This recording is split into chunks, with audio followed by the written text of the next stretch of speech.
Hola, buenas tardes a todos y a todas. Bueno, una alegría recibirlos y recibirlas en este panel, dentro del Congreso que se está iniciando hoy, del Congreso de Flaxo, de Estado y de Políticas Públicas. En particular quiero agradecer a una persona de Flaxo, Argentina, que es el doctor Daniel García Delgado, que tuvo la generosidad de invitarnos a presentar este panel que se titula Política y Religión en la posmodernidad y la pospandemia. Entonces, bueno, justamente creo que hay una temática que puede aportar, ¿no? En un congreso tan importante como este, y nada más y nada menos que organizado por Flaxo, donde se va a reflexionar durante estos días sobre el Estado y las políticas públicas. Entonces, bueno, veremos aquí a través de los tres expositores que van a estar compartiendo esta primera hora de la tarde con nosotros, qué es lo que, desde dónde, cómo aportar y de qué pueden aportar a esta reflexión que impulsa Flaxo sobre Estado y políticas públicas, cuál es el aporte que se puede hacer desde la política y la religión, esta relación que, como ya se marca en el propio título, esa conjunción, la I, no decimos política o religión, las cosas separadas, sino política y religión, ¿no? Y marcadamente en una etapa sociocultural como estamos atravesando, que es la posmodernidad, y también a partir de la crisis sanitaria, y ya si empezamos a salir de la misma, en la época de la pospandemia. Yo ahora lo que voy a proceder es, antes de presentar también a los expositores que nos acompañan, es leerles cuál sería, por así decirlo, el espíritu de este panel, para que todos tengamos una idea de más o menos por dónde vamos, ¿no? Bueno, entonces, como decía, el panel este de Flaxo, o en el Congreso de Flaxo, que se titula Política y Religión en la Postmodernidad y la Postpandemia.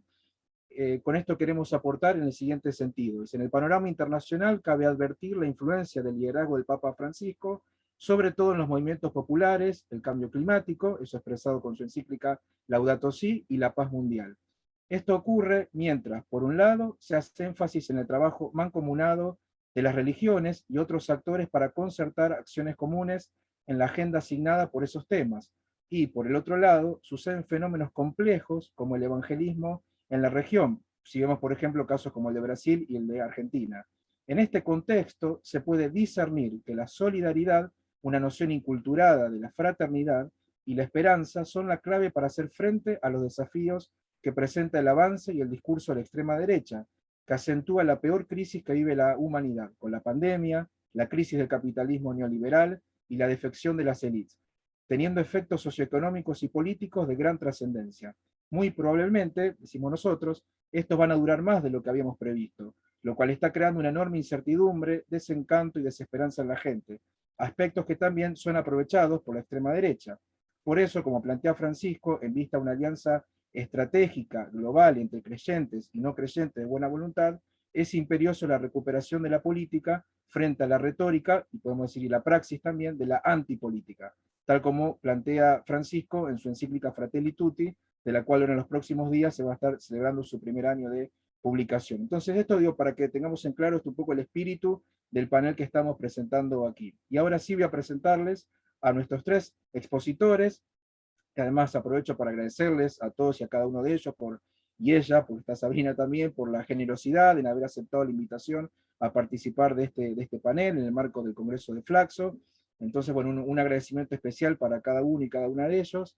Y entonces comienzo, como decían, como seguramente ustedes, quienes están acompañándonos en la sala, han visto en el programa o en el flyer, nos acompañan entonces hoy Luis Vázquez, Camel Gómez el Sheikh y Sabrina Marino. Yo voy presentando a cada uno de ellos y les voy cediendo el uso de la palabra según el orden de cómo figuran estos colegas en el programa.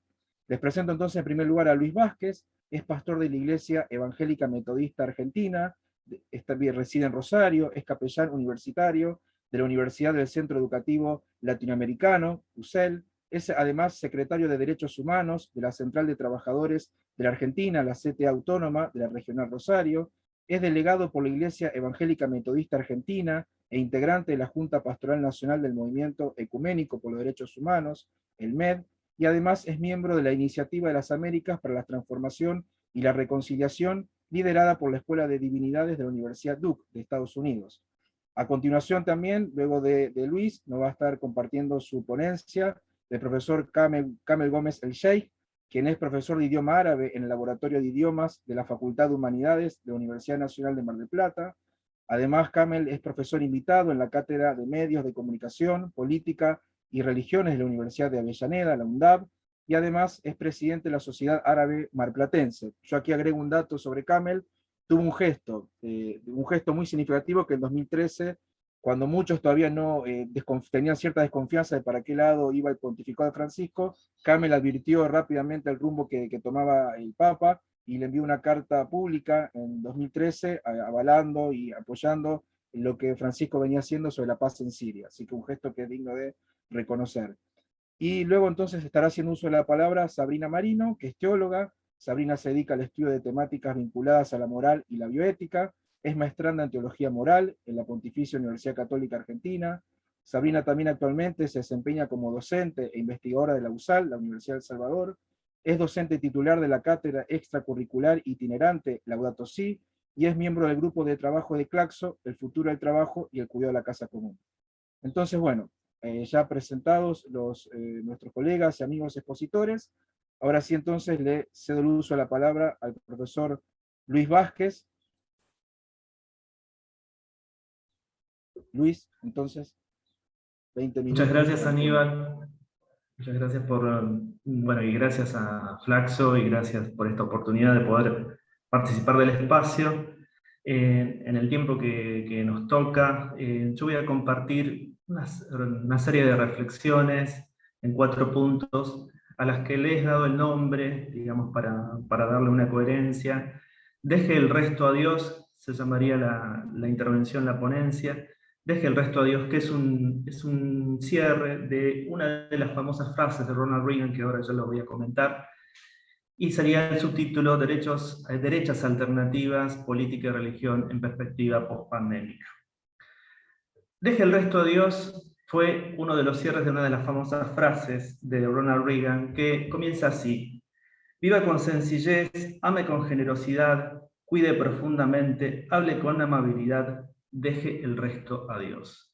¿Por qué cito a Ronald Reagan? Reagan fue uno de los exponentes, uno de los de las figuras más prominentes del neoconservadurismo estadounidense, una de las figuras que catapultó la emergencia de lo que fue la nueva derecha cristiana o la Christian Right a nivel global, y obviamente fue uno de los líderes que llevó adelante estos procesos neoconservadores y neoliberales a nivel global junto con Margaret Thatcher, ¿no?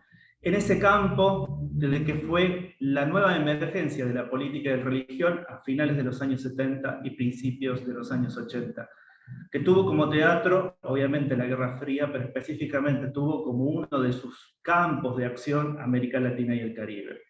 Recordemos lo que fue la importancia de la presidencia de Reagan en relación a los movimientos contras, ¿no? Los contrarrevolucionarios en la revolución nicaragüense durante la afirmación de esa revolución en la década de los 80. Y allí tenemos uno de los grandes actores políticos, y podríamos decir así también religiosos, de ese momento histórico, que es fundamental para entender lo que son las actuales derechas alternativas, las alt-rights, que están configurándose en este momento contemporáneo a nivel global.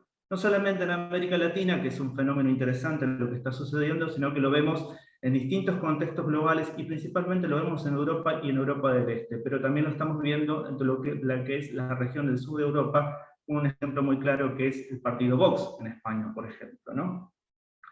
Pero para poder entender todo este proceso y la emergencia de lo que es la derecha cristiana, que es uno de los primeros puntos de los cuales yo quería partir, hay que entender ese contexto propio de la Guerra Fría, finales de los años 70, el cierre del gobierno de Jimmy Carter en los Estados Unidos, la emergencia del Partido Conservador en Gran Bretaña con Margaret Thatcher, y la configuración, ¿no?, de un nuevo polo político-religioso a nivel global, que estaba aunado a la emergencia de los nuevos marcos teóricos económicos que se estaban dando en ese momento y que se iban a volver hegemónicos en las políticas públicas económicas internacionales, que es lo que nosotros llamamos comúnmente hoy neoliberalismo, asociado a la famosa sociedad Mont-Pelerin en Europa, ¿no? Y desde ese marco, desde esa gran alianza, que es una alianza económica, es una alianza política, pero también es una alianza religiosa, vuelve a ponerse en palestra, ¿no?, la importancia y la relevancia del vínculo entre la religión y la política. No es que la religión y la política estén escindidos, siempre estuvieron vinculadas, siempre fueron fenómenos y estuvieron en correlación dialéctica, vamos a utilizar esta terminología, y podemos decir, utilizando una vieja terminología marxista, la religión como forma de conciencia social está íntimamente vinculada a procesos económicos y políticos que le dan sentido, pero al mismo tiempo que la potencian esos procesos y que configuran la realidad social, política, de un determinado Estado-nación, pero también puede hacerlo a nivel global. Esto como primer punto de partida, porque la década de los 80 es una década interesantísima y es una década donde se produce la hegemonía de esta nueva derecha cristiana, o esta derecha cristiana, con capítulos específicos, ¿no? Porque no solamente estamos viendo, vemos la emergencia de esa derecha cristiana en el mundo católico romano, sino principalmente en el mundo protestante, con focos tanto de lo que se llamaría el pensamiento neocon, el pensamiento neoconservador, y por el otro lado el famoso fundamentalismo protestante, que salta a la palestra en ese momento histórico con un término que a mí me interesa rescatar, para quienes no conocen la cuestión, que se llamó la mayoría moral, la moral majority. Esa mayoría moral como movimiento interno dentro del Partido Republicano fue uno de los pilares de la configuración después de lo que sería la emergencia de esa derecha cristiana poderosa dentro del Partido Republicano, que hasta a finales de los 70 y principios de los 80 no estaba tan presente en los Estados Unidos de América, ¿no?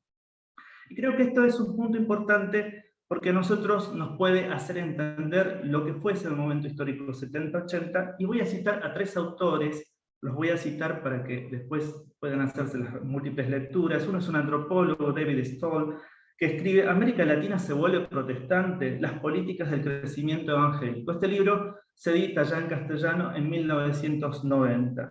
Existe otro libro que, bueno, uno puede hacer una lectura crítica respecto al libro, porque el término de por sí ya merece algunas críticas de carácter epistemológico y metodológico, El fenómeno de las sectas fundamentalistas, la conquista evangélica de América Latina, de 1993, de Florencio Galindo. Uno tendría que ser muy cauteloso en la utilización de la terminología, él la usa en el marco de la sociología de la religión, el concepto de secta, pero bueno, creo que hoy tendríamos que hablar de nuevos movimientos religiosos. Y por último, un autor alemán que estaba radicado en ese momento en América Latina, específicamente en Centroamérica, Heinrich Schaffer, que es protestantismo, que tiene un libro que se llama Protestantismo y crisis social en Centroamérica, que es del año 1992.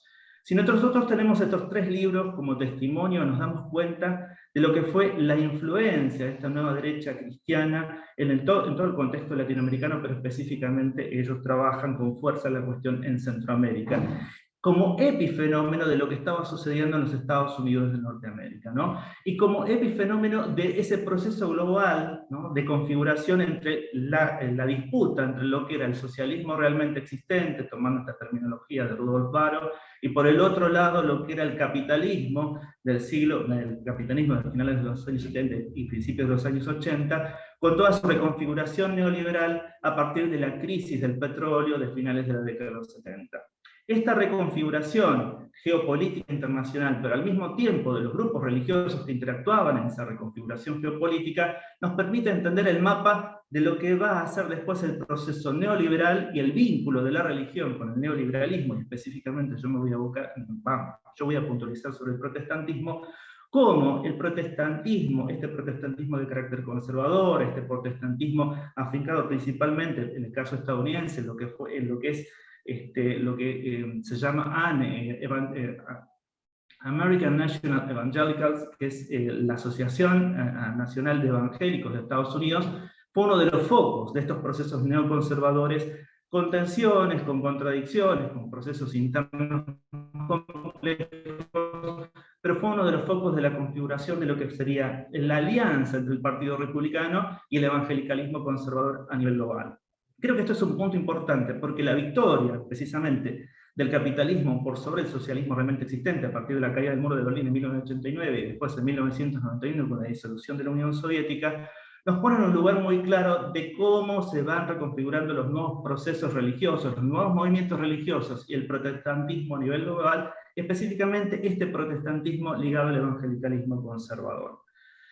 Allí creo que hay una serie de categorías interesantes que se pueden utilizar y se pueden pensar para ese momento histórico, pero también para lo que es el fenómeno religioso en general, que yo lo rescato y que me parece importante, que son las teorías de la elección racional repensadas desde una relectura crítica de lo que se llaman las teorías de las perspectivas, ¿no? Esto fue lo que las famosas teorías de los mercados religiosos, ¿no? Con Rodney Stark, Lawrence Giannacone y Roger Finke, que configuraron toda esa teoría de la elección racional, la configuración de los mercados religiosos, el actor religioso entendido como un sujeto de consumo de bienes simbólicos, que esto es muy importante para tener en cuenta, para pensar todo eso en ese momento histórico y en el momento histórico actual, como los mercados religiosos en estas múltiples configuraciones y movimientos, que son como placas tectónicas, que nos permiten también entender la incidencia de estos movimientos religiosos, de estos sistemas religiosos, en el marco de la sociedad civil, sobre el Estado. Y que creo que acá hay un factor interesantísimo para sostener en este tiempo, que es la relación religión, política y Estado, ¿no? Y a partir de esto nosotros podemos pensar, teniendo estos marcos categoriales, cómo se configura ese movimiento neoliberal y la religión neoliberal durante los años 90 y principios después de los años 2000, con la famosa hegemonía, ¿no? en el sistema en el sistema internacional, con el paso, en primera instancia, de la bipolaridad a la unipolaridad y después de la unipolaridad a la multipolaridad. En ese proceso de la unipolaridad, de la gran hegemonía del hegemón estadounidense, sobre todo que nosotros lo vemos durante la década de los 90 y principios del año 2001, ¿no? Con la caída, bueno, con la famosa, con las Torres Gemelas, con lo que fue la situación que se vivió en Estados Unidos y después la invasión en Afganistán. Bueno, Camila ahí después nos hablará mejor de este tema, Afganistán, Irak. Nosotros vemos el hegemón, ¿no? Estados Unidos como hegemón, como poder político, económico y militar global, que está configurado también por una cuestión religiosa interna y que de nuevo está vinculado a este protestantismo, ¿no? El protestantismo complejo, de carácter fundamentalista y por momentos cuyo otro rostro es el evangelicalismo conservador, que se hace presente en las administraciones Bush, ¿no? Esto es un elemento que para nosotros no es un dato menor. El neoconservadurismo que vemos en el tiempo de Ronald Reagan y de la Revolución Conservadora vuelven a aparecer a partir del 11 de septiembre y vuelven a aparecer con fuerza a partir de las dos administraciones Bush, que le dan el sentido religioso a todos estos procesos, a estos conflictos de civilizaciones, como lo sostiene Samuel Huntington, y que a nosotros nos permite pensar ese momento histórico ya como conflictos de civilizaciones en el marco de la unipolaridad, ¿no? Allí, bueno, con Campbell seguramente podremos tener un intercambio, se da este conflicto, bueno, como conflicto de civilizaciones, como tensión, como contradicción, ¿no? Principalmente a través de la crítica al Islam, ¿no? Que vemos en todo este polo, en la configuración de este polo. Y creo que esto es importante para hacer un desplazamiento a lo que nosotros vivimos después, contemporáneamente en América Latina, y la emergencia del fenómeno contemporáneo de las nuevas derechas. Allí yo creo que hay autores, pensadores latinoamericanos, específicamente argentinos, que nos pueden ayudar a pensar el vínculo entre política y religión desde distintos paradigmas, ¿no? Nicolás Panotto, por un lado, que actualmente se encuentra en la Universidad Arturo Prat de Chile, Hilario Guinarcí, Pablo Semán, Alejandro Frigerio, a nosotros nos permiten pensar las relaciones entre religión y política en el contexto latinoamericano. Pero esas relaciones entre religión y política, que se dan a partir de la famosa marea rosa, ¿no? Desde los años finales, bueno, estamos hablando 2001, 2002, hasta lo que es 2009, 2012, 2015, en el contexto sudamericano, nos permiten entender cómo se van moviendo los distintos movimientos religiosos en relación a la cuestión política, pero también en relación a la cuestión social. Yo en este sentido quiero hacer un excurso. Acá no hay una homogeneidad en el planteamiento del protestantismo a nivel global. Esto es una de las cosas que voy a rescatar hacia el final, porque nosotros encontramos, y aquí retomo a Hilario Guinarcí, nuestro sociólogo argentino, que tiene distintos libros interesantes, como Ciudadanos de dos Mundos, por ejemplo, que nos muestra la relación entre política y religión, en el caso del protestantismo en Argentina, nos habla por un lado de un polo histórico liberacionista, o un polo, él utiliza distintas terminologías en este sentido, y el polo bíblico conservador, ¿no? Estos dos movimientos internos del protestantismo ya nos muestran las características en lo que es el protestantismo también a nivel global y en el caso específico latinoamericano. Por un lado podemos tener un protestantismo de características de rostro liberacionista, un protestantismo histórico ligado a la lucha de derechos humanos y a la teología de la liberación en América Latina, y por el otro lado un polo bíblico conservador, no homogéneo, sino plural, también fragmentado, pero con una hegemonía hacia tendencias más de características neoconservadoras, y que de alguna manera está muy ligado a la emergencia de estas derechas alternativas o nuevas derechas en América Latina. Entonces, teniendo estas características, nosotros podemos pensar en el contexto contemporáneo la emergencia de estas nuevas derechas que están surgiendo en el contexto global y que tienen distintos factores, ¿no? Las alt-right, las derechas alternativas, tienen distintas características que tenemos que nombrar. Una, en primera instancia, es el foco comunicacional de estas derechas. Estas derechas tienen un alto nivel, una alta capacidad organizativa, un alto nivel de pensamiento estratégico. No son derechas que realizan las cuestiones, su acción de manera espontánea, son derechas altamente organizadas. Y trabajan y operan principalmente sobre las nuevas tecnologías de la información, sobre las redes sociales y sobre los big data. Son derechas ligadas al capitalismo digital, al nuevo capital digital, y al mismo tiempo son derechas que ponderan los avances, los desarrollos de las nuevas fuerzas productivas y las nuevas tecnologías de la inteligencia artificial. Son derechas que por un lado, en la cuestión económica y en ciertas cuestiones políticas, pueden asumir ciertos rostros que confunden, por así decirlo, ciertos rostros, ¿no? Que vamos a decirlo, que tienen caracteres progresistas. Después, Perdón, Luis, un podemos... segundito. 5 minutos, necesitamos los 5 minutos finales. Y ya vamos cerrando. Perfecto. Entonces, estas nuevas derechas que están relacionadas, y yo acá rescato los surveillance studies, los estudios de vigilancia, y voy a rescatar a un autor que es David Lyon, que escribe un libro que se llama Postmodernidad y Vigilancia Líquida, junto con Zygmunt Bauman. Él es un sociólogo especialista en estudios de vigilancia. Él es un estudioso de todo lo que significa esto, de lo que comúnmente después se llamarían sociedades de control en el pensamiento francés, pero que en el pensamiento anglosajón se han llamado sociedades de vigilancia. Precisamente las redes sociales, el Big Data, la inteligencia artificial, tienen estas características de generar control sobre los sujetos, sobre la subjetividad. Los famosos algoritmos que generan, ¿no? estos controles sobre las preferencias y sobre las elecciones de las personas. Esto es un dato muy importante porque las nuevas derechas son derechas postmodernas. Las derechas alternativas son derechas que operan inteligentemente y de manera estratégica sobre las nuevas redes de información, sobre las redes sociales, sobre las nuevas tecnologías de la información. Y en este sentido, en la cuestión religiosa, las nuevas derechas han sido muy, pero muy inteligentes, y sobre todo estas nuevas derechas religiosas han sido muy inteligentes en la operación en este campo, sobre todo en las redes sociales. En este contexto, y para ir cerrando, así ya dejo el paso a mis colegas, yo creo que es importante rescatar o generar una cierta perspectiva hacia el futuro, que yo tenía pensado estallarme, pero bueno, lo voy a cerrar en esto, en 3 artículos que me parecen interesantes. Uno se llama El sistema constitucional, el sistema constitucional ante la emergencia, de Roberto Gargarella, que nos habla de la cuestión del nuevo constitucionalismo social en América Latina, que creo que un ejemplo es lo que está sucediendo en Chile a partir de la famosa revolución de los 30 pesos, voy a utilizar este término, la revolución de los 30 pesos, la revolución estudiantil de los 30 pesos, multisocial también, o multiclasista, por así decirlo, con la crítica a la crisis del sistema representativo, la crítica a la crisis del sistema de controles en las constituciones latinoamericanas, y las perspectivas de transformación que son posibles en ese sentido, en un concepto que a mí me parece muy claro, que es la conversación de iguales, por un lado, y la democracia participativa por el otro. Esto se encuentra en un dossier que se llama Post-Pandemia, 53 políticas públicas para el mundo que viene. Y el otro texto que quiero rescatar es Tensiones democráticas, las reconfiguraciones institucionales y culturales en los nuevos escenarios conservadores, de Andrea Volcato, que también aparece en un dossier que se llama Los nuevos rostros de la derecha en América Latina.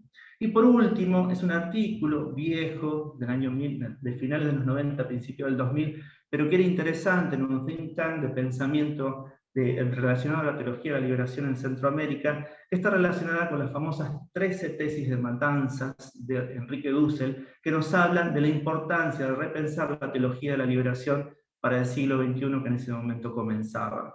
En otro momento, si quieren, podemos hacer el intercambio sobre las famosas 13 tesis de Matanzas, pero rescato una de las tesis que me parece fundamental, que es pensar una nueva teología de la liberación en el marco del diálogo interreligioso. Tenía muchas más cosas para decir, pero bueno, el tiempo es corto, el tiempo es tirano. Muchísimas gracias por el tiempo y bueno, gracias por el espacio. Muchas gracias, profesor Luis Vázquez, por su exposición y por hacer un excelente uso del tiempo. Le damos ahora el uso de la palabra al profesor Kamel Gómez El Sheikh. Adelante, Kamel. Bueno, ¿cómo les va? Muy buenas tardes. Espero que anden muy bien, que estén disfrutando también, que tengan un lindo día como pasa acá en Mar del Plata, que la verdad que está precioso. Primero agradecerte, Aníbal, por convocarme a este espacio, bueno, compartir con el resto de los exponentes. Un placer reencontrarte, Luis. Recuerdo a que te veo en alguna que otra charla también que hemos participado. Bueno, vos arrancabas con Reagan, yo voy a recordar, ya que estamos en esta frase tan fuerte que en su momento dijo Thatcher, ¿no? De que obviamente la economía es el método, el objetivo es el corazón y el alma, ¿no? Y esta frase que tan importante ha sido para la historia del neoliberalismo, de alguna manera implica ya una confrontación, una lucha por el sentido, una disputa con el ámbito espiritual y religioso, ¿no? ¿Quién, si no las religiones, se han dedicado en sus doctrinas al corazón y al alma de las personas? Pero bueno, yo retomando un poco la introducción que decía Aníbal en relación a Francisco y su rol como líder en especial en América Latina, la influencia que tiene sus palabras, quien les habla es un musulmán que sigue muy de cerca los gestos, los testimonios y las enseñanzas del Papa, este liderazgo que se ha expresado claramente en los movimientos populares, que se analiza con fuerza en el cambio climático, pensemos en Laudato Si, hay un antes y un después, en toda la discusión sobre el cambio climático. No se puede discutir ese tema sin hacer mención hoy a ese importante documento. Y por supuesto, como también decíamos antes, la cuestión de la paz mundial, en especial en el ámbito del diálogo interreligioso, que Francisco ha llevado como peregrino a muchos lugares. Estamos hablando de pospandemia. A mí me gustaría hacer mención a dos sucesos que están muy estrechamente vinculados, que pasaron, si se quieren, durante la pandemia. Antes de la pandemia, recordarán en ese enero, eh, el asesinato de Qasem Soleimani en Irak, ¿sí? En ese momento gobernaba Donald Trump, eh, uno de los hombres más importantes de Irán, y que estaba en ese momento en Irak. Y el mes pasado, ustedes recordarán la retirada de Estados Unidos de Afganistán, justamente por Biden, el Partido Demócrata de Estados Unidos. Estos dos sucesos tienen dos cuestiones, ¿no? En primer lugar, objetivamente señalar el retroceso que tiene Estados Unidos como potencia hegemónica, ¿no? De este mundo unipolar que empieza a desaparecer y que resurge con actores como Rusia y China. Este debilitamiento por parte de Estados Unidos, que no es que los saca de la cancha, hay que ser muy cuidadoso con esto, pero que con la retirada de Afganistán e incluso con la respuesta que en su momento tuvo la República Islámica tras el asesinato de Qasem Soleimani, demostró tanto a la administración republicana de Donald Trump, que tuvo que reconocer el bombardeo de dos de sus bases militares en Irak, a la retirada actual de las tropas norteamericanas en Afganistán, demuestran este parcial declive, por lo menos con las potencias que antes mencionaba. Pero además también implica reconocer dos cuestiones. Por un lado, cuando tenemos que hablar de política y religión, yo por cuestiones de tiempo no voy a hacer exégesis de qué entendemos por religión, pero ya sabemos que estamos cediendo ante un término que tiene una historia estrictamente europea y que quien les habla como musulmán tiene sus comillas, digamos, pero para que todos lo entiendan, voy a utilizar ese término. Eh, a lo que quiero decir es que es innegable cuando miramos en el ámbito islámico la influencia que hay entre política y religión. Esto es absolutamente innegable. Lo que a veces cuesta mucho creer es que también en Europa, a pesar de que se considere secular, esto ocurre de otras maneras, con otras formas, y ni que hablar en América Latina, donde la disputa es muy fuerte y que hoy vemos una discusión muy seria en los ámbitos católicos populares y en los ámbitos protestantes. Pero además del vínculo entre política y religión, que en muchos aspectos son intercambiables, me parece que no podemos olvidar aquí un diagnóstico del Papa Francisco. Un poco voy a tratar de hablar de lo que el Papa ha dicho en todo este tiempo, cuando en su momento señaló la Tercera Guerra Mundial en partes que se estaba dando a nivel mundial. Y que yo hice una mención en 2 países de Medio Oriente, pero que tenemos que tener muy en cuenta cada vez que analizamos caso Siria, caso Ucrania y las disputas que se están dando también en nuestro continente. Hay un diagnóstico del Papa Francisco que nosotros coincidimos, apoyamos. Eh, Pensemos cuando el Papa en su momento hablaba de que esta civilización se pasó de rosca. Una frase que muy argenta, muy de su estilo, pero que de alguna manera señala las circunstancias en las que nos movemos hoy, ¿no? Un materialismo ya hipercrónico, eh, y que además una civilización que ha contaminado absolutamente todo, desde el agua que bebemos hasta el aire que respiramos. Hay en su diagnóstico una denuncia del Papa Francisco a esta visión consumista del ser humano, que tiende, y esto es una frase muy interesante, a homogeneizar a todas las culturas. Dato que merece la pena tenerse en cuenta, ¿no? En las tradiciones espirituales, ¿qué rol tenemos hoy en el ámbito de lo cultural? Y hasta qué punto cristianos, musulmanes, judíos, para hablar de las tradiciones em, conocidas como monoteístas, pero otras también, ¿no? La discusión de este capitalismo que de alguna manera nos, mm, nos hace parecernos demasiados en los hábitos de consumo. Eh, Francisco denuncia, en especial en las potencias centrales, esta cultura del bienestar que nos anestesia. Me parece que eso es muy importante tenerlo en cuenta. De alguna manera, el Papa Francisco discute la idea de la meritocracia, ¿no? Cuando mm, insiste, y esto en la pandemia fue muy importante, ¿no? Nadie se salva solo. Yo pregunto, hago la pregunta en voz alta, en este pensamiento que tenemos en conjunto, ¿hasta qué punto la meritocracia no es una teología de la prosperidad secularizada? ¿Sí? Em, También nosotros escuchábamos bien recién a Luis, que denunciaba con absoluta claridad, señalaba el tema de la derecha conservadora, pero también, si se quiere, hay una izquierda que progresista, global, que no deja de ser colonial, ¿no? Con compañeros y compañeras hemos escuchado en este tiempo la Argentina decir que Trump era peronista, y ahora parece que Biden es progresista. Y me parece que esas categorías a nosotros nos tienen que hacer mucho ruido, porque izquierda y derecha en estas cuestiones no dejan de parecerse demasiado, más allá de las discusiones que pueda haber si uno está a favor o en contra del aborto. Creo que esto tenemos que tenerlo siempre presente. El Papa lo hace porque denuncia la globalización como un nuevo tipo de colonialismo, una colonización posmoderna que avanza, dice abiertamente. Eh, mm, Decíamos también, y ahora retomo un poco lo que señalaba Luis antes, ¿no? También está la otra derecha, la derecha conservadora, o si se quiere, aquí aparecen las cuestiones más vinculadas a los fundamentalismos. Citábamos a Donald Trump, pensemos en el fenómeno de Bolsonaro.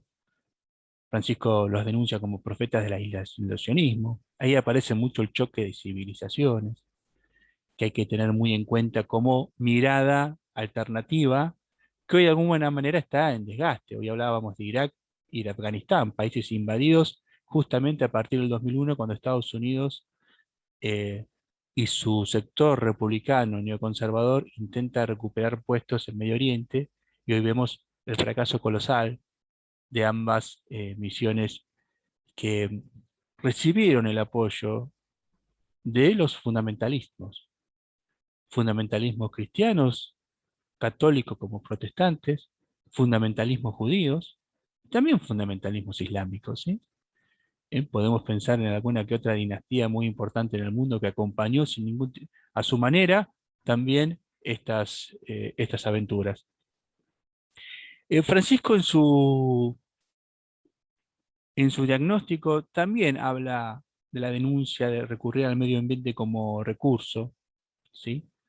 En vez de tomarlo como una casa. Y pensemos más que nada en estos días en la Argentina, cuando Francisco de alguna manera critica a los administradores de la miseria, ¿no? En relación a un tema tan sensible como es los recursos que el Estado dirige a los sectores más vulnerables y pobres, ¿no? Por eso va a ser tan central en los movimientos populares con reivindicar la idea de tierra, techo y trabajo. La cuestión de instalar el laburo en la sociedad en la Argentina. ¿Cuánto hay de disputa de el laburo a nivel global? ¿Qué sociedades tienen o no tienen trabajo? Decía antes, nadie se salva solo, algo fundamental, que toda la política argentina lo tomó. Lo que estamos hablando hoy forma parte del discurso político nacional, incluso de los sectores que puedan considerarse a priori totalmente contrarios a la Iglesia. ¿Mm? Francisco se ha atrevido en este contexto a recuperar la discusión de la propiedad privada, siguiendo al magisterio y la Iglesia y de las tradiciones espirituales en general, de que la propiedad privada tiene principalmente hay que ver su función social. Francisco insiste con el cuidado de la casa común, ¿sí? Habla de la feliz y la alegre sobriedad, reivindicó en su momento el buen vivir, ¿no? En el documento de Amazonia, cuando había un momento de serio retroceso en ese contexto latinoamericano, donde el buen vivir ecuatoriano y boliviano estaba en total retroceso, golpe de Estado a Evo, ¿sí?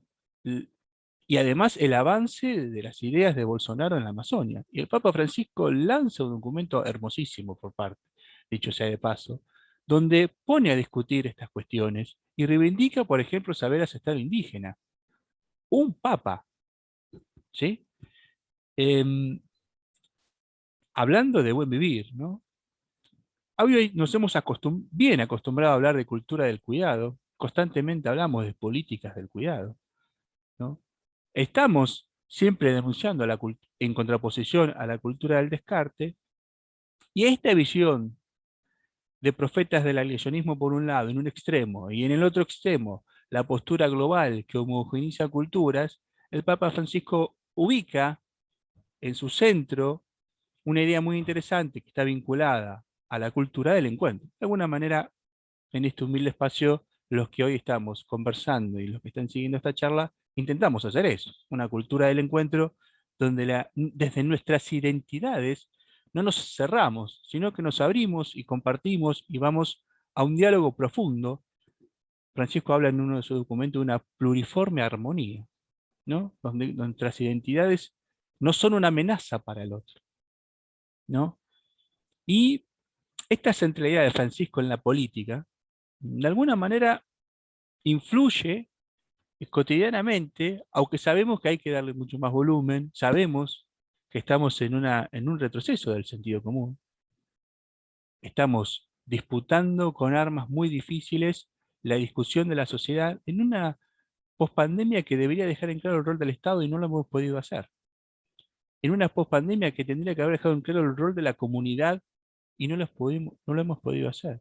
En una pospandemia que tendríamos que tener argentinos y argentinas en claridad la importancia de la salud y del cuidado y del pensar en nosotros, y no lo hemos podido hacer. Esta civilización que se pasó de rosca, hay que proponerle a una vida que se puede traducir como tiempos de encuentro. Creo que en esos tiempos de encuentro, por ejemplo, podemos hablar ya específicamente en mención necesaria de mi parte, a la vinculación de Francisco y el Islam. Ya el nombre que elige en su momento quien era el cardenal Bergoglio, nos deja a nosotros una lectura interesante. Francisco en relación a Francisco de Asís, el mismo que en la Quinta Cruzada decide reunirse con el sultán Kamil al-Malek hace 800 años atrás. Y que Fratelli Tutti es dedicada principalmente a la comunidad islámica, donde reitera ese encuentro y donde además invita, y voy a hacer hincapié en esto que voy a decirles, ¿sí? Estoy parafraseando lecturas de Francisco, invita a vivir un humilde y fraterno sometimiento para lograr una paz interior, para liberarnos del deseo de dominar. Que el Papa Francisco hable de sometimiento a nosotros nos hace, obviamente, identificar con claridad que ahí hay un mensaje que coincide estrictamente con el Islam. La palabra Islam es de origen árabe. Si uno lo traduce al español, implica, además de la idea de paz, de seguridad, la idea de someterse al Creador, ¿no? Empezamos por ahí.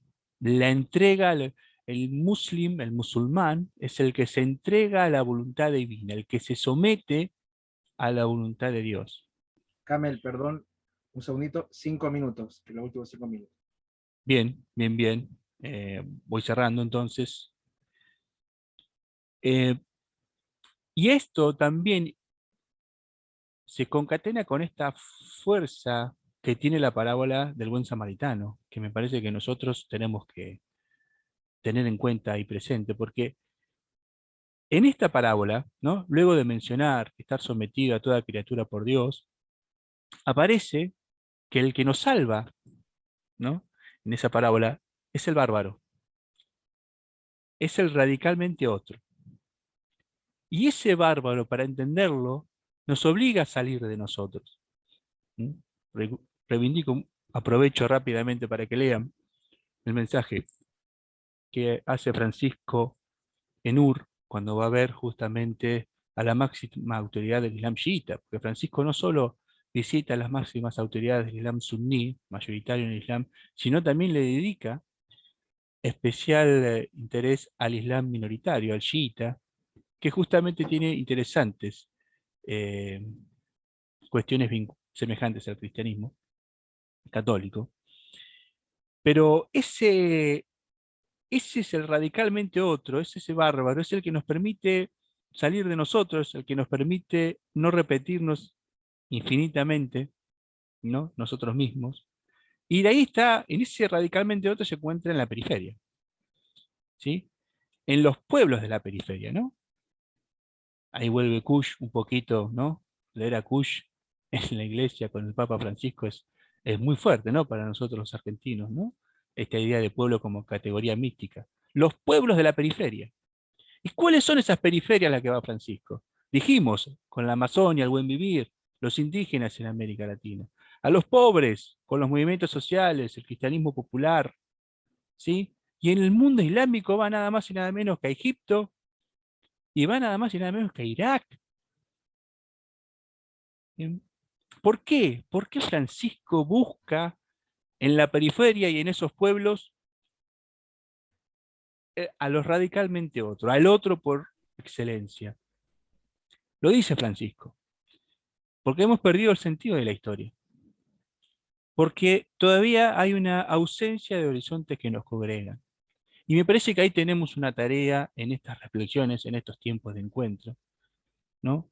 Primero, forjarnos, ser artesanos de la unidad, vincularnos en todas estas discusiones, pero ver cuál es el sentido de la historia que está en discusión.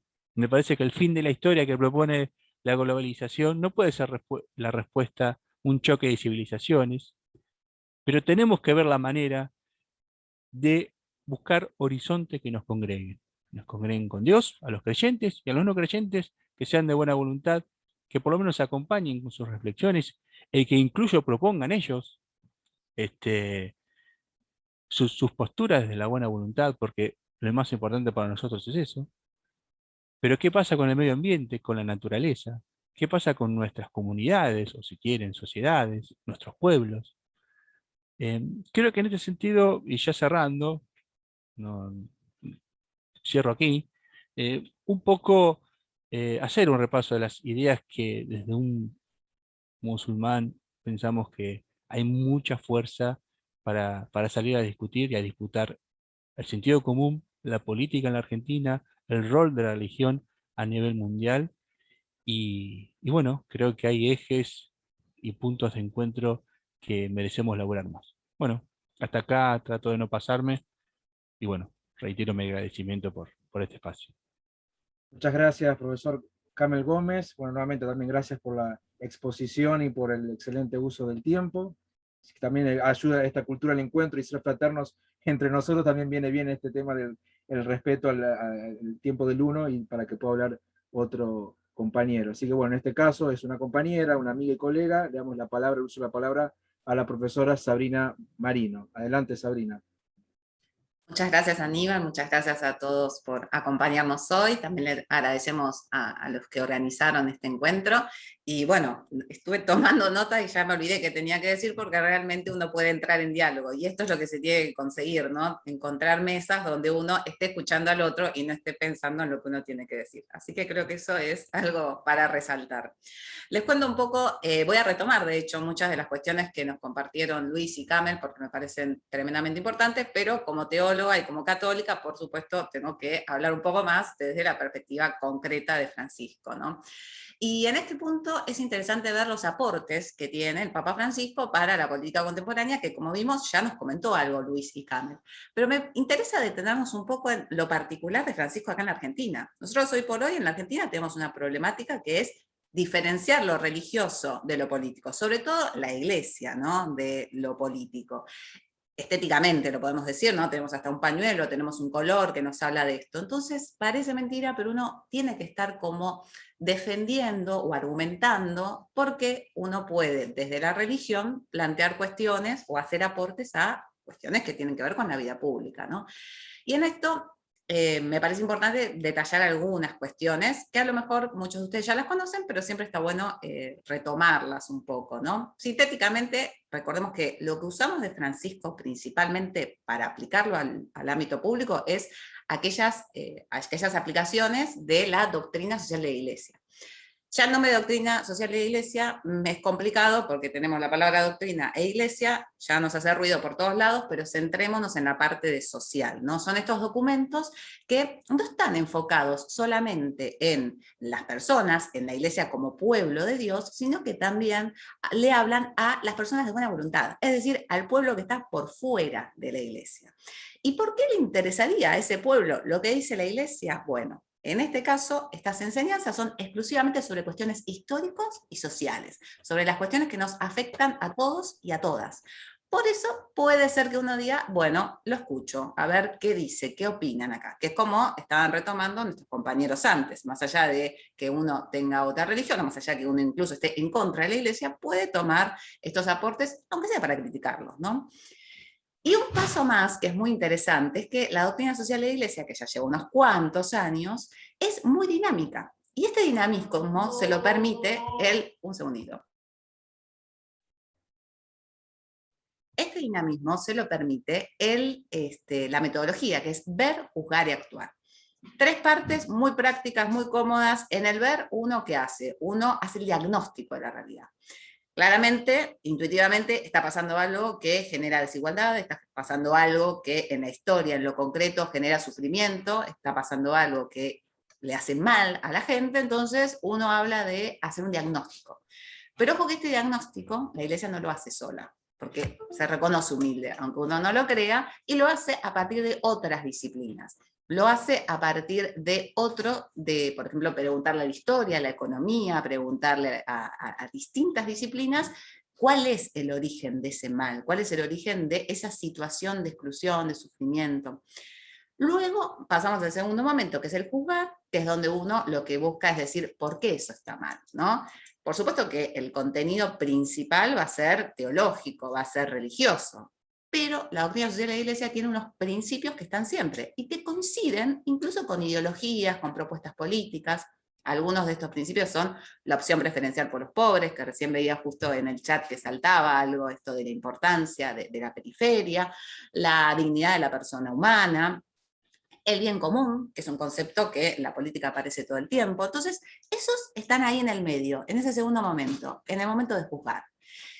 Pero hasta acá es todo teórico, porque hacemos el diagnóstico, decimos por qué está bien o por qué está mal. La tercera opción es que tenemos que actuar, es decir, hay que proponer líneas de acción. Ojo que la Iglesia no se cierra, no dice hace esto o hace aquello así tremendamente, la doctrina social de la Iglesia, perdón, sino que lo que hace es proponer, ¿sí? Proponer líneas, ¿por qué? Porque no todas las soluciones son iguales en todos los lugares, porque no todos los males son los mismos. Entonces, en este sentido vamos a ver que la doctrina social de la Iglesia es tremendamente dinámica. Y no solo es tremendamente dinámica, sino que también uno puede ver algunas cuestiones que se van a ir modificando. Y uno dice, uy, la Iglesia que se contradice a sí misma. No, no hay que sacar del contexto. Hay que, en cada documento, en cada texto que uno quiera analizar, encontrar estos tres momentos: ver, juzgar y actuar.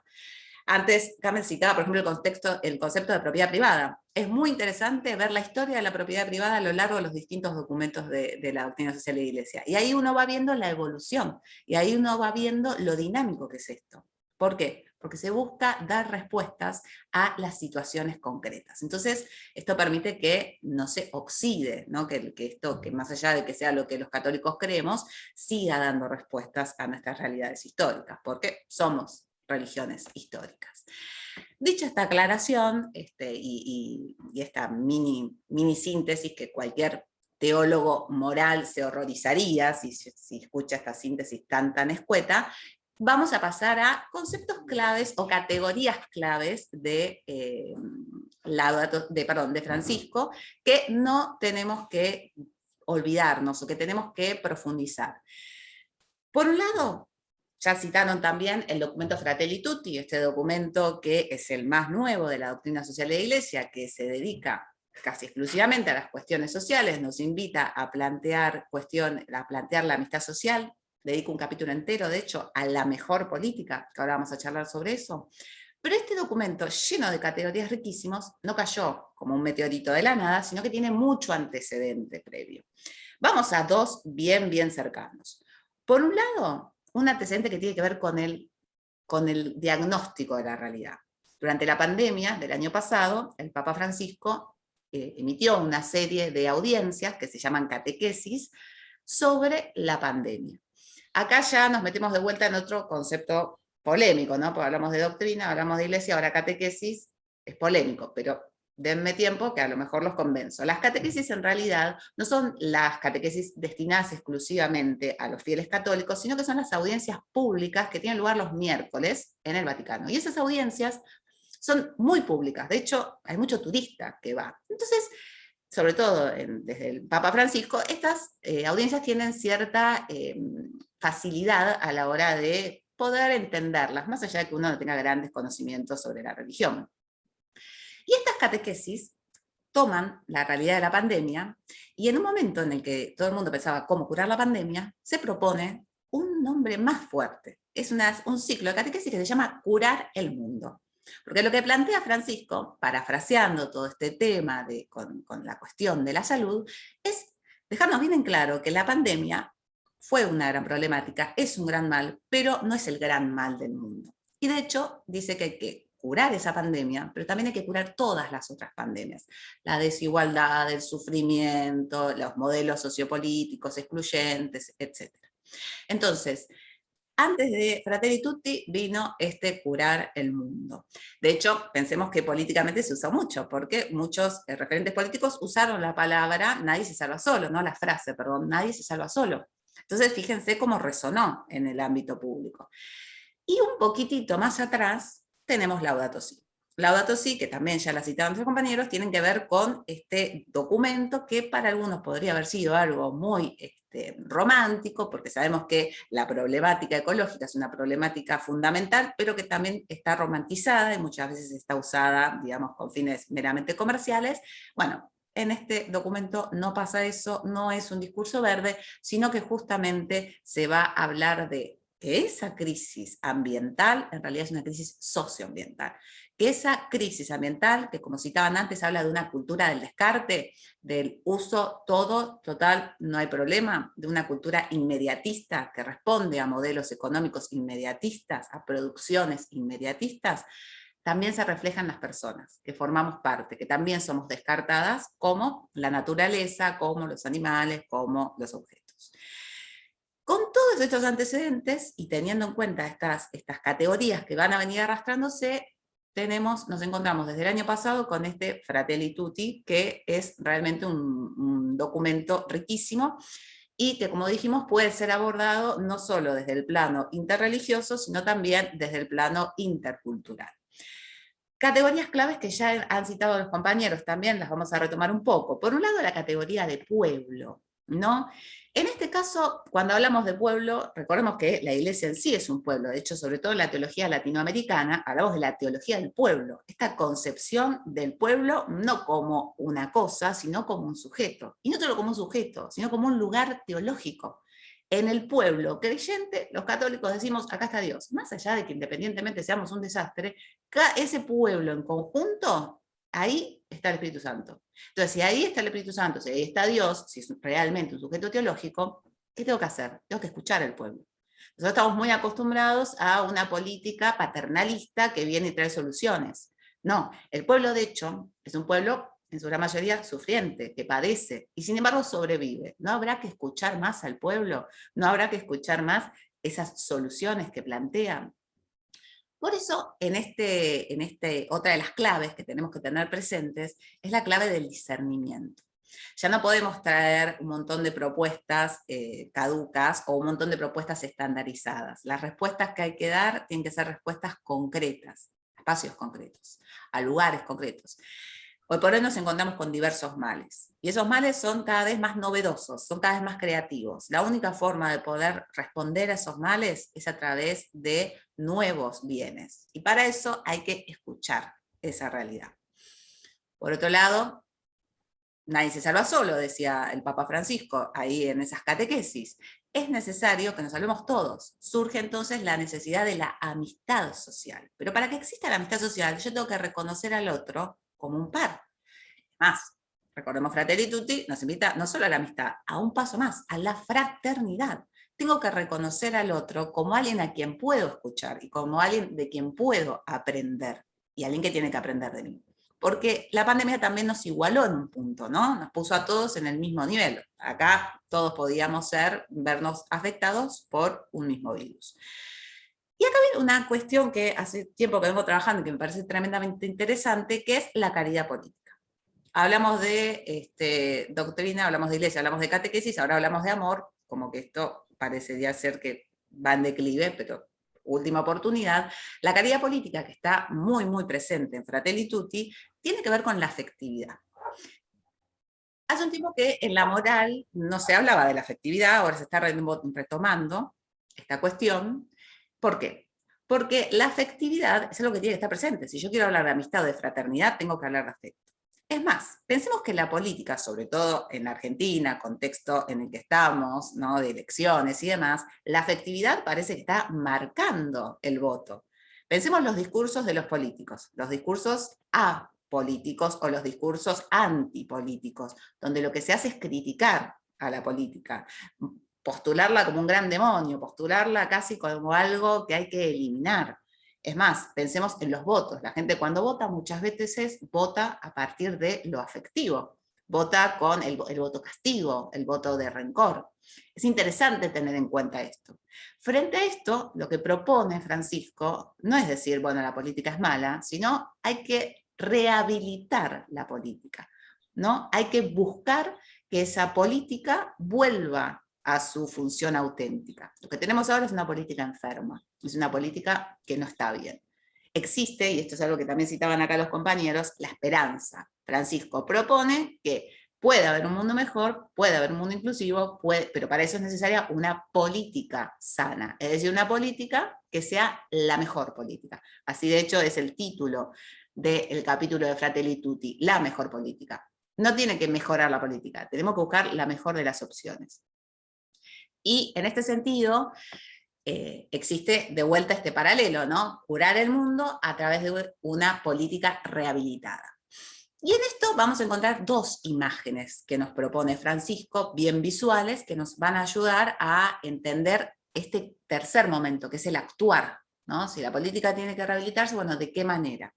Y estos modelos, estas imágenes, están estrechamente vinculados a encontrarnos, ¿no? A esta cultura del encuentro que también nos citaban antes, y a encontrarnos desde la pluralidad. Por eso existen dos imágenes. Por un lado el poliedro, ¿no? Como esta figura, que si uno la ve es bastante complicada, no es ni un círculo ni un triángulo, que tiene distintos lados, pero que están perfecta y armónicamente conectados, donde la diversidad es fundamental. O sea, los lados son fundamentales para que se dé ese espacio, este modelo geométrico. Entonces, la realidad y la propuesta que tenemos que buscar tiene que superar la falsa grieta en la que estamos, porque si hay grieta no vamos a poder tener contacto, no va a poder haber diálogo, es necesario asumir al otro y aprender del otro. Y por otro lado también podemos hablar de un concepto que se usa un poco más en el proceso que estamos viviendo dentro de la Iglesia Católica, que es el proceso de la sinodalidad, que es la imagen de la pirámide invertida. Es obvio que la política, por ejemplo, en la democracia hay una jerarquía, así como nos pasamos nosotros en la Iglesia, que tenemos una jerarquía. Pero lejos de ser la parte de arriba de esta jerarquía, es decir, los menos, lejos de ser los elegidos, los principales porque son los mejores o porque son tocados por Dios, en realidad son los que tienen que estar al servicio del pueblo, que está justamente en la base. Entonces, él propone invertir esta pirámide, ¿no? Invertir y que realmente los políticos y las personas que están encargadas de esta gran vocación, profesión, que es la política, se dediquen al servicio y no a imponer. Por eso también es importante retomar y encontrar la circularidad entre estos conceptos, ¿no? La importancia del pueblo, la importancia del reconocimiento del otro, la importancia del encuentro y sobre todo la importancia de la escucha. Es fundamental la escucha para un auténtico discernimiento. Perdón, Sabrina, perdón, 5 minutos, los últimos 5 minutos. Justo había terminado. Ahí que, bueno, Gracias, Aníbal. perfecto. Gracias, Sabrina. Bueno, gracias también por el uso del tiempo y por las reflexiones compartidas. Bueno, mientras yo los invito a todos y a todas, mientras quieren ir, nos han dicho la gente de Flaxo de que las preguntas preguntas o comentarios a quienes han hablado, quienes han estado compartiendo con nosotros en este panel, las vayan haciendo a través del chat. Yo mientras esperamos entonces unos minutitos para que quienes nos están haciendo el aguante, por así decirlo, que nos están acompañando en este panel, puedan volcar sus inquietudes, sus preguntas para los expositores. Yo quisiera entonces, habiendo escuchado a Luis, a Camel y a Sabrina, yo creo que como hilo conductor, ¿no? Digo, para una como reflexión de algo muy breve, digo, pero un aporte personal, creo que este tema que planteaba Sabrina, pero que creo que se une con lo que decía Luis y Camel, el tema del discernimiento es clave, ¿no? Digo, ¿por qué el discernimiento? Digo, el propio Francisco se lo ha definido, un maestro de él, como fue Juan Carlos Escanoni, un jesuita muy conocido, decía Francisco es el papa del pueblo, pero también es el papa del discernimiento. Y de hecho, creo que atraviesa las tres, es un concepto que atraviesa las tres ponencias, las tres reflexiones que hemos escuchado en este panel. Porque cuando Luis nos hablaba, digamos, de manera muy lúcida, decir, bueno, hay sectores al interior del propio protestantismo, es decir, porque también esto me parece muy interesante de no ver a cada familia espiritual o cada tradición espiritual como un círculo cerrado o un círculo homogéneo, sino que hay matices, hay diferencias. Entonces, bueno, discernir, como podemos decir desde Luis, teología de la prosperidad por un lado, o quienes están enrolados con una corriente más conservadora versus quienes están en una corriente más liberacionista, más progresista, en el mejor de los sentidos. Lo que nos decía Camel también, a partir de la experiencia, con las menciones que él hacía, a realidades quizás más lejanas desde Argentina, pero que son muy cercanas, porque hasta tienen cuando surge alguna dificultad allí, sabemos que los medios argentinos que tienen ese sesgo, que solamente se ocupan de cuando hay algún problema en otra parte del mundo, pero bueno, nos llegan algunas noticias y él planteaba el tema de la cultura del encuentro, ¿no? Decía cultura, porque frente a eso, optamos por la cultura del encuentro, que es en el sentido que lo propone Francisco, en términos ecuménicos, interreligiosos, pero como bien decía también Sabrina, en términos interculturales, o de un lado estamos por la cultura del encuentro, lo que está enfrente es la cultura del desencuentro, ¿no? Entonces también discernimiento creo que también se aplica para lo que bien nos estaba planteando y muy lúcidamente Camilo. Y frente a lo que decía Sabrina también, creo que si bien ella lo incorporaba casi como parte de la metodología propia de Francisco. Bueno, está justamente, si pensamos una política en el sentido tradicional, de una pirámide tradicional, con los representantes, pensando en la democracia representativa tradicionalmente pensada, reflexionada, con los representantes arriba y el pueblo, que es el pueblo a nivel que son los más abajo, obedeciendo y demás, sino que de Francisco se puede optar por otro modelo, que es el modelo que ella bien decía, la pirámide invertida, ¿no? Sino que aquellos que son representantes, por supuesto, sin dejar de ejercer esa función que para la cual son elegidos, pero que estén más en una lógica de servicio y no de servirse a sí mismo. Entonces me parece que discernir siempre que en general en la historia y en las comunidades religiosas aparece el tema, generalmente el discernimiento no son muchos de los caminos o las alternativas que se presentan, sino en general son dos, o teología liberacionista por un lado, que en Argentina va a tener su expresión con la teología del pueblo, o teología más bien de la prosperidad en clave conservadora o neoconservadora, como planteaba Luis. Cultura del encuentro por un lado, o cultura del desencuentro y el conflicto por otro lado, como planteaba Campbell. Y como desde lo que podemos decir de Sabrina, o una política y todo lo que una sociedad tiene en funciones de representación, que están para servirse a sí mismo, o en clave más, en el sentido de lo que plantea Francisco Fratelli Tutti, están para servir. Eso entonces me parece que como hilo conductor, digo, para estas tres excelentes y me parece muy lucias reflexiones del panel que estamos compartiendo, me parece que el discernimiento ahí nos permite ir aunando, ir viendo estas categorías y cómo algunas inclusive aparecen enfrentadas a las otras. Acá ya nos van llegando algunos comentarios que les voy a ir leyendo del chat, nos están... Bueno, Alejandro Casalis felicitaba a Luis y a Camel por los análisis, lo había dejado un poquito más temprano.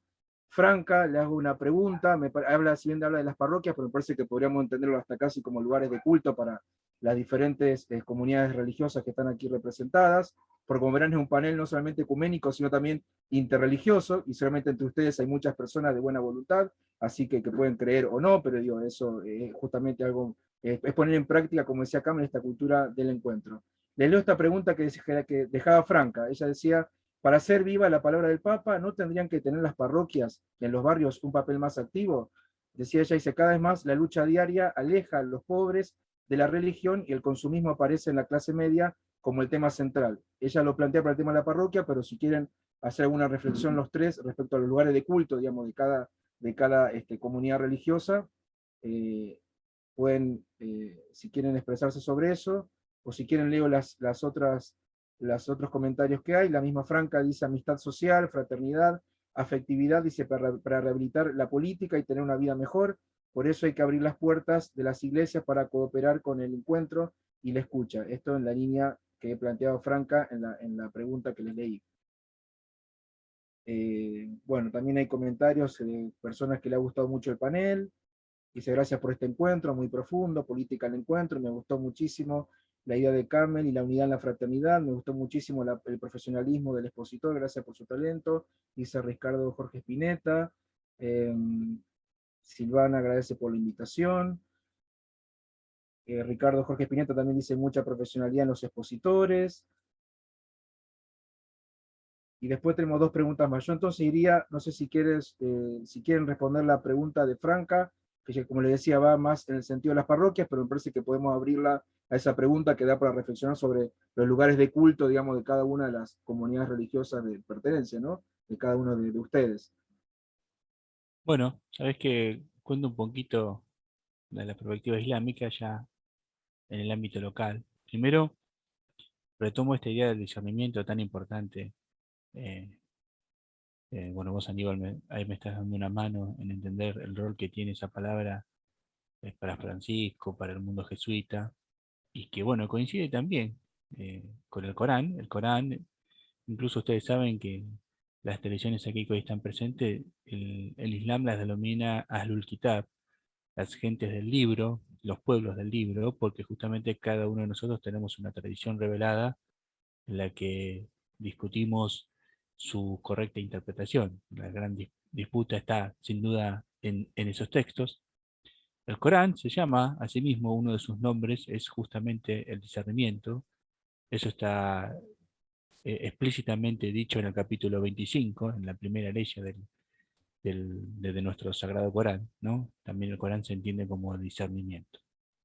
Esta cuestión de discernir principalmente en esto que se hablaba de juzgar recién Sabrina, la cuestión de lo verdadero de lo falso, con lo falso.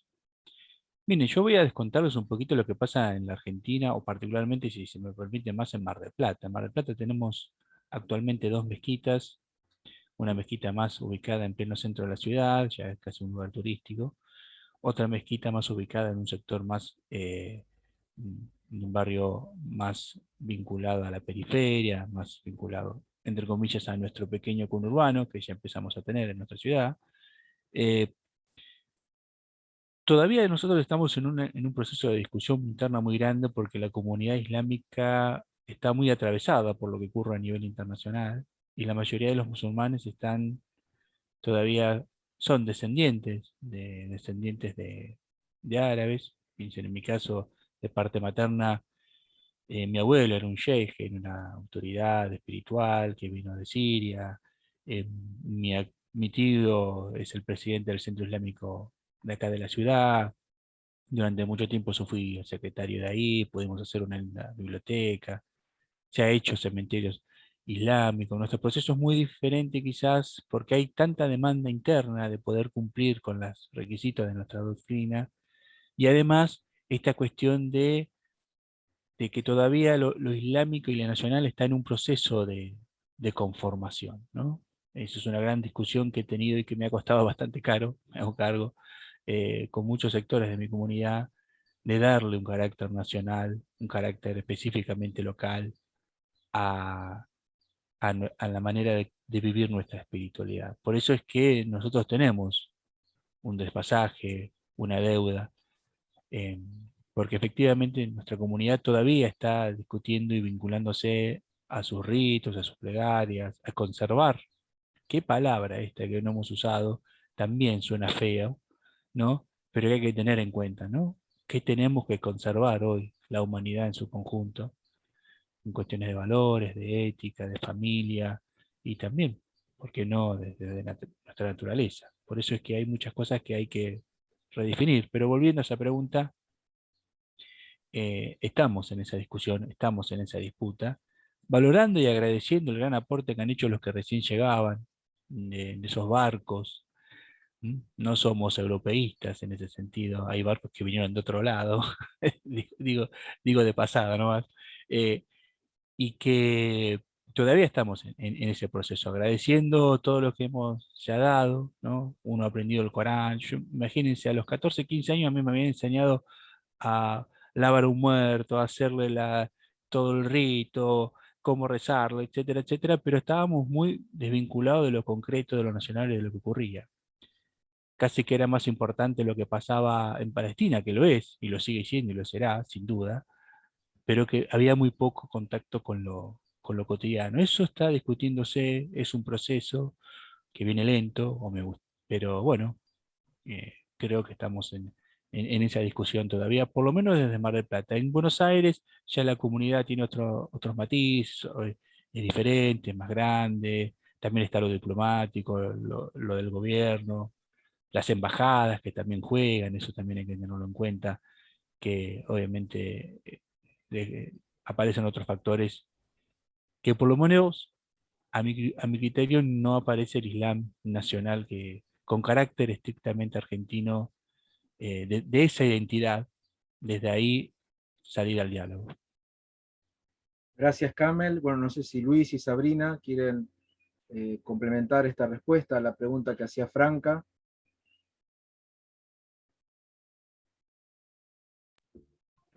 No sé si quieren que comente un poquito para después darte el lugar, Sabrina, para que te puedas explayar un poco en el marco del catolicismo.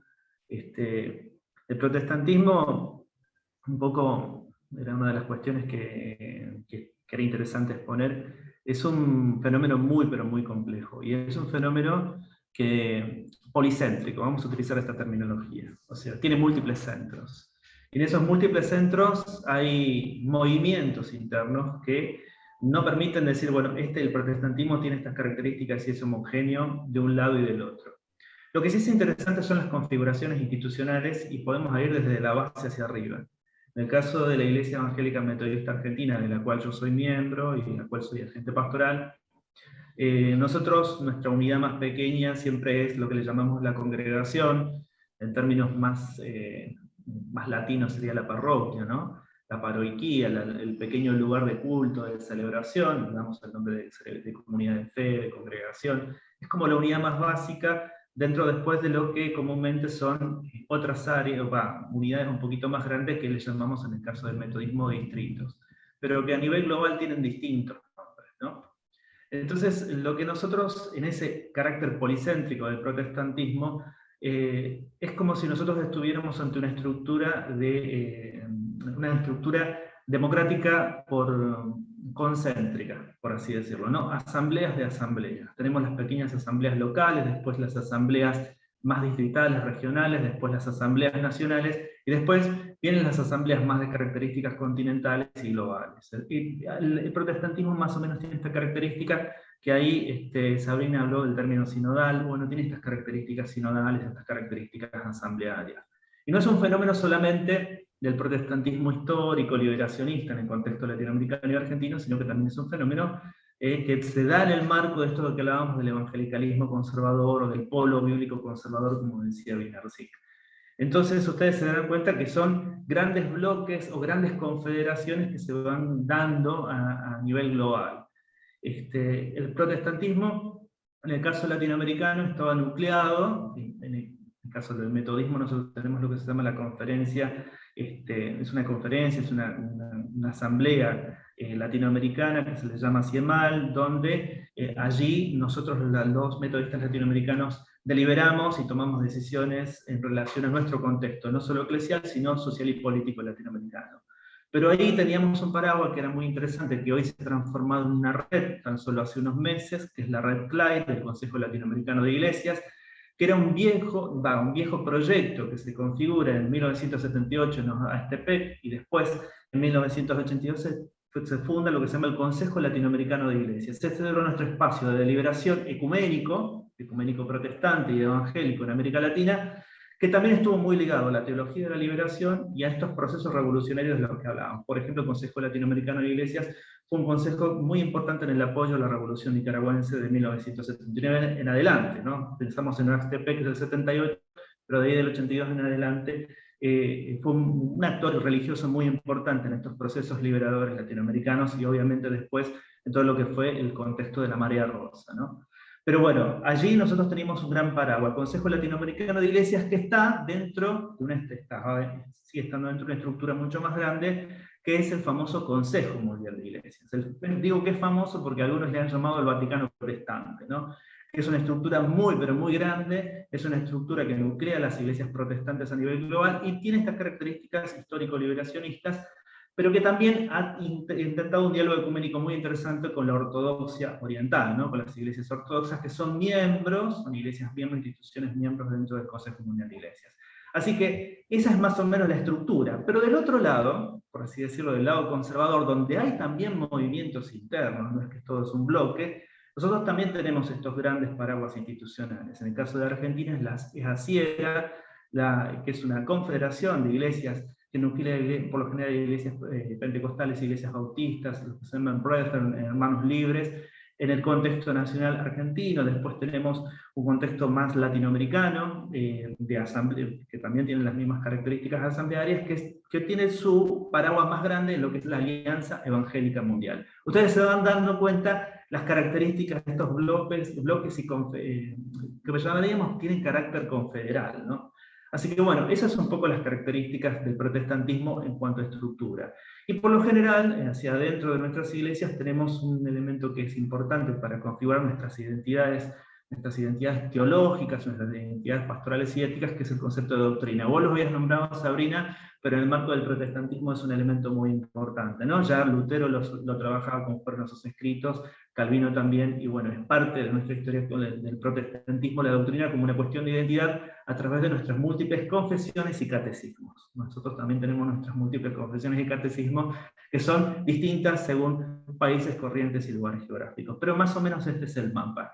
En el contexto latinoamericano tenemos en ese sentido como dos grandes bloques que también, digo, no son homogéneos, Pero por un lado está el histórico liberacionista, para tomar de nuevo Leonardi, y por el otro lado el polo bíblico conservador. Y en el medio, para dar un dato de color, está lo que se llama una corriente interna que se llama Teología de la Misión Integral, que es muy interesante y que ha tratado de hacer puentes entre uno y otro polo, ¿no? Su espacio de nucleamiento es la Fraternidad Teológica Latinoamericana. Bueno, espero haber respondido, es cortito, y te dejo el paso. Gracias Luis. Bueno, Sabrina, te escuchamos a vos. Gracias.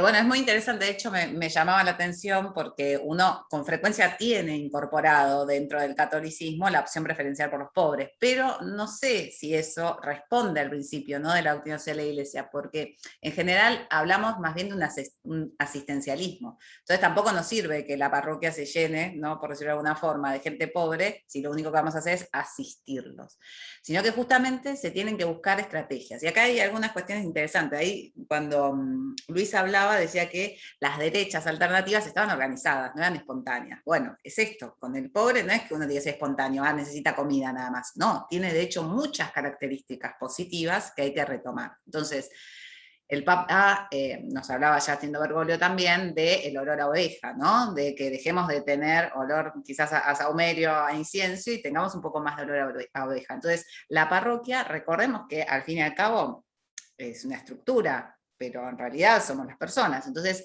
también es necesario salir, ¿no? Salir de esa estructura que a lo mejor nos impide hacer un buen discernimiento y escuchar aquello bueno que tiene, ¿no? También, un poco decía antes Carmen, también el conservar, lo que hay que conservar.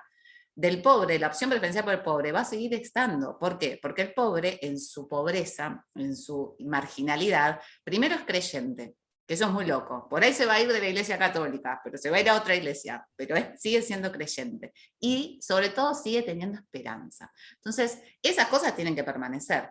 Entonces, quizás es salir, ¿no? Y de vuelta, salir de esa iglesia paternalista que lo único que hace es asistir y recordar que tenemos que escuchar aquello y pedir, ¿no?, a esa misma comunidad, a ese mismo pueblo pobre, que nos ofrezca también sus alternativas para poder salir de estas realidades. Y esto es algo que a la clase media no le suena tanto. ¿Por qué? Porque no tiene la realidad del pobre, pero tampoco tiene la realidad del rico. Entonces, esto de las derechas también está dentro del catolicismo. Hoy por hoy podemos encontrar incluso muchas posturas anti-Papa Francisco que uno no las puede posicionar muy bien, pero que, por ejemplo, plantearían esto de una mirada más existencialista con el pobre y no tomar al pobre como un pueblo y tomar al pobre también como un sujeto de acción. Eso simplemente. Muchas gracias, Sabrina. Bueno, ya que nos quedan los últimos minutitos del panel, porque después tienen que entrar a esta sala los expositores del panel que sigue, yo, bueno, pido disculpas a quienes nos están escuchando, nos están acompañando en la sala, porque hay más comentarios, felicitaciones a los expositores. Voy a tomar solamente una última pregunta para que cada uno de nuestros expositores pueda cerrar sus ideas y algo quiere aportar antes de que finalicemos el panel, que me parece que también atraviesa a las tres intervenciones. Que la dice Sadit Vela, pregunta lo siguiente, dice, ¿por qué agentes religiosos conservadores se han posicionado exitosamente en el campo político en los últimos años en algunos países de Latinoamérica, como Brasil y Perú? Me parece también, creo que atraviesa las tres ponencias. No sé quién quiere comenzar. Sí le pido por favor ser breve, porque ya son 14:24, las 1:30 tenemos que entregar la sala. ¿Alguna reflexión, aunque sea breve, pero que les merezca esta pregunta? Breve pero contundente, ¿no? Un poco lo decía Sabrina, Luis cuando inició el debate. No podemos dejar de ver el rol de las tradiciones espirituales y de la política en conjunto, y en eso particularmente en América Latina lo conocemos muy bien. Esto que recién mencionaban ambos, de que las derechas están organizadas, nosotros sabemos que hubo un intento de salir a discutir, si se quiere, la conciencia religiosa del continente, especialmente de toda Sudamérica, en la discusión sobre el rol de los pobres. El cristianismo tiene una historia muy rica en reivindicación a todo esto. No hay que hacer generalidades ni hacer reduccionismos, lo dice alguien que justamente como practicante del Islam. Pero es cierto que hay un intento de llenar al continente de lecturas religiosas si se quiere, reaccionarias, que intentan tener una visión individualista, ajena a una perspectiva solidaria, y además donde se discute estrictamente la cuestión económica. Vení acá que te va a ir bien con lo económico y vas a crecer económicamente y vas a estar mejor. Y Dios se traduce en una especie de agente de bolsa que en base a tus buenas acciones y tus buenas intervenciones cotidianas te va a dar más dinero en la caja de ahorro. Entonces vos ves a personas muy humildes que hoy no tienen la contención que antes podía llegar a ocurrir con los sectores políticos más populares. Pienso en el rol del peronismo, que eso hoy se está poniendo en discusión, a debate. Y además el profundo rol que tienen embajadas, ¿no? De un par de países donde tienen con claridad, ven que hay posibilidades de tener políticas de común acuerdo. Yo pienso con la importancia que ha tenido, por ejemplo, las iglesias televangelistas, no todas, insisto con esto, hay que ser muy cuidadosas, pero sin duda muchas, con el rol de Bolsonaro en Brasil, ¿sí? La importancia que le ha dado, por ejemplo, el Estado de Israel a a todo este movimiento, que de alguna manera señala un proceso con claridad hacia dónde están jugando en política. Insisto con esto, no podemos hacer generalizaciones, ni mucho menos, pero tampoco podemos descuidar ese avance en este contexto mundial y particularmente en América Latina. Muchas gracias, Camel, por la reflexión. Luis, si puede ser en 2 minutitos, así dejamos que también Sí, el para otro 2 que minutos restantes a Sabrina, Sabrina y lo mío es vamos a... corto. Sí, sí. Perdón, lo mío es corto. Retomo dos conceptos, que son uno dialécticamente relacionados. Vienen del viejo marxismo, pero los tomamos críticamente, ¿no? Condiciones objetivas y condiciones subjetivas. Las condiciones objetivas relacionadas con la última etapa del capitalismo, el capitalismo en su etapa financiera, el nuevo capitalismo digital, han generado una crisis muy profunda del sistema a nivel global. Y esto ha repercutido fuertemente en los sectores populares y en los sectores más vulnerables de los distintos países. Creo que este ha sido uno de los caldos de cultivo, digamos, para el malestar con respecto a los estados de bienestar existentes, a las políticas públicas existentes y a los sistemas políticos y obviamente económicos particulares de cada país, de cada estado-nación. Pero eso ha sido, bueno, de nuevo, el caldo de cultivo para la producción de una nueva subjetividad que han sabido trabajar de manera estratégica, que hay una cuestión de pensamiento estratégico de los grupos de las nuevas derechas, que trabajan a través de sus redes, de sus think tanks, de sus espacios de pensamiento, y al mismo tiempo de las nuevas tecnologías de la información. Hay pensamiento estratégico, hay trabajo estratégico, y por eso han sabido posicionarse ante el malestar de las masas de la manera que lo han hecho en el contexto global, porque no es solo latinoamericano, sino que es un tema que lo estamos viendo a nivel global. Principalmente yo nombré los países de Europa del Este. Así que, pero bueno, también es un fenómeno en el sur de Europa. Nada más, gracias. Gracias a vos, Luis. Bueno, Sabrina, los últimos 2 minutos y ahí hacemos el cierre y cumplimos con el tiempo que nos han otorgado.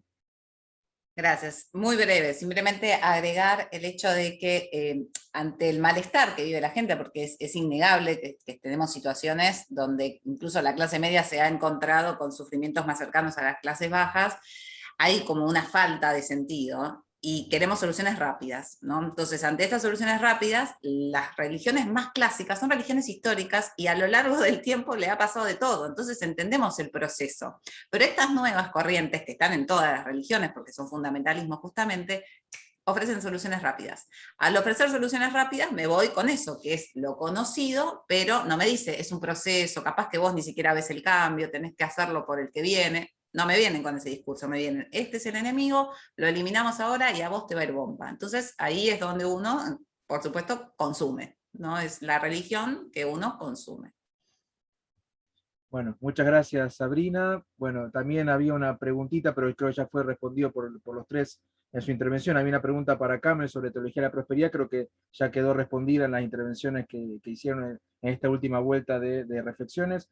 Así que bueno, primero agradecerles al público que nos estuvo acompañando a lo largo de todo el panel, así que unas alrededor de 30 personas que nos estuvieron acompañando, así que muchas gracias por su tiempo, por haber elegido, sabiendo que este congreso de Flaxo, perdón, tan grande y con tanta oferta, tantas mesas interesantes, nos han elegido estar acompañándonos aquí en esta tarde. Así que bueno, ante todo, gracias a ustedes. Gracias también a nuestros 3 expositores, a 3 colegas y amigos que han dedicado de su tiempo, su sapiencia para estar compartiendo, no solo, como verán, no solamente son personas que tienen un profundo conocimiento de las temáticas de las cuales hablan, sino también tienen, podemos decir, un compromiso existencial, vivencial, de lo que están hablando. O sea, no solamente que lo saben, sino que lo viven, ¿no? Y dan testimonio de ello. Así que agradecerles especialmente a Sabrina, a Luis, a Camel, por haber estado compartiendo este panel, con todos ustedes, dentro del marco del Congreso de Flaxo. Y agradecerle también, por supuesto, a la gente de Flaxo, por, como lo dije al principio, por habernos invitado, por haber aceptado presentar este panel en el marco de este tan importante congreso, y en particular al doctor Daniel García Delgado,